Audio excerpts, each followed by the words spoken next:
أشرف حكيمي من أحسن اللاعبين اللي كاينين في العالم وأحسن لاعب في المركز ديالو. مؤخرا حقق حكيمي مجموعة ديال النجاحات واللي صعيب على شي واحد يوصل ليها، ونقدو نقولوا منها نصف نهائي كأس العالم وجائزة أحسن ظهير أيمن في العالم. ولكن كنظن باللي هاد النجاحات المتتالية ما عجباتش بعض الناس، واللي بداو كيحاولوا يخلقوا ليه العراقيل في المسيرة ديالو، خصوصا الإعلام الفرنسي واللي وصف اللاعب بالكلب ديال كيليان مبابي، وهذا الشيء بحكم الصداقة القوية اللي كتجمع ما بين هاد الجوج ديال اللعابه. واخر حاجه هي تهمه الاغتصاب الملفقه واللي خرج منها ببراءه، واذا كتظن باللي هاد الشيء غادي يحبس هنا فغادي تكون غلط. هبه عبوق الزوجه ديالو رفعات الدعوه ديال الطلاق على حكيمي، وملي سولوها الصحافه على السبب قالت باللي هي غادي تكون ديما في صف العداله وباللي حكيمي خائن.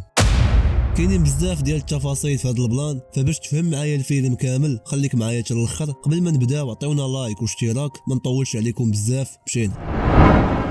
من بعد القضيه الملفقه ديال اعتداء حكيمي على واحد البنت فرنسيه، كلشي كان كيتوقع باللي اول المدافعين عليه غادي تكون هي الزوجه ديالو، واول وحده غادي تجي في الصف ديالو هي هبه عبوق، وغادي تعطيه المسانده النفسيه اللازمه واللي غادي يحتاجها باش يدوز من هذه المرحله الصعيبه. ولكن البلان اللي وقع كان على عكس هذا الشيء كامل اللي كنا كنتوقعوا، بحيث كانت هي السبب في انه يفقد الثقه في نفسه وشكات فيه واتهمته بالخيانه. وقبل ما يوقع هذا الشيء كامل كانت كتلمح وكتقول باللي ما بقاتش عجباها الحياه في باريس، وان هاد المدينه كتجيب ليها الكآبه، وقالت للصحافه باللي كيجيها الحنين لمدينه مدريد وكتفكر باش ترجع لتما. من بعد المساءله ديال اشرف حكيمي من طرف البوليس ديال فرنسا، قررت هبه عبوق باش ما تبقاش عايشه مع حكيمي ومشات لواحد المنزل في ضواحي مدريد. البوليس استجوبوا حكيمي من بعد هذا الاتهام وسمعوا الاقوال ديالو، ولكن المحامي ديالو قال باللي حكيمي هادئ وتايق في نفسه، والمحيط ديالو كامل كيساندو، ووالديه وصحابه والجيران ديالو كلهم كانوا تايقين فيه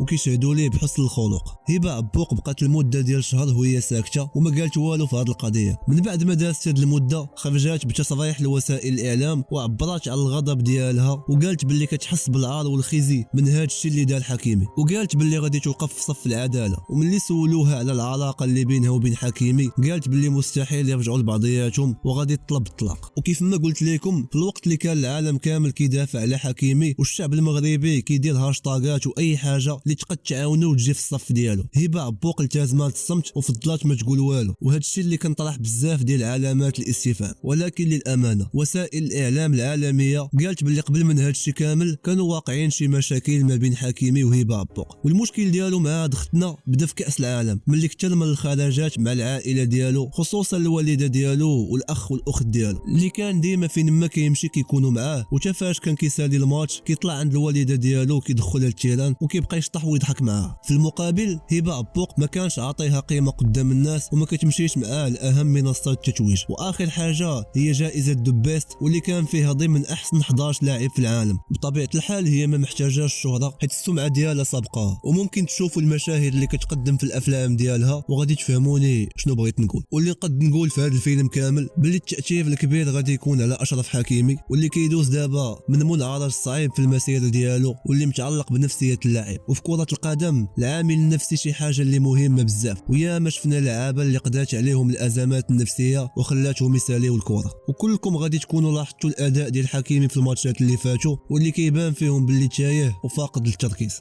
وليد الركراكي مدرب المنتخب الوطني قال باللي هذا المعسكر غادي يستافد منه بزاف حكيمي، وغادي يكون بمثابه المتنفس ليه، وغادي يبدل الاجواء السلبيه اللي كان عايش فيها، وغادي يعيش ما بين صحابه والناس اللي كيبغيوه، وهذا الشيء غادي يعاونو نوعا ما باش ينسى هذا المشكل.